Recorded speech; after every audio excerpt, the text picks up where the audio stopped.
আমার যে মুসলিম করেছ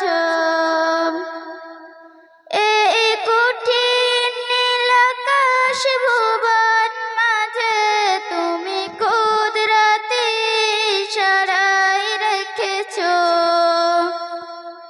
এই শ্যামল পৃথিবীর চিত্রখানি তুমি নিপুণ তোমায় হাতে এঁকেছ ওগো আল্লাহ শুকর তোমার আমার যে মুসলিম করেছ ওগো আল্লাহ শুকর তোমার আমার যে মুসলিম করেছ। আসসালামু আলাইকুম ওয়া রাহমাতুল্লাহি ওয়া বারাকাতুহু।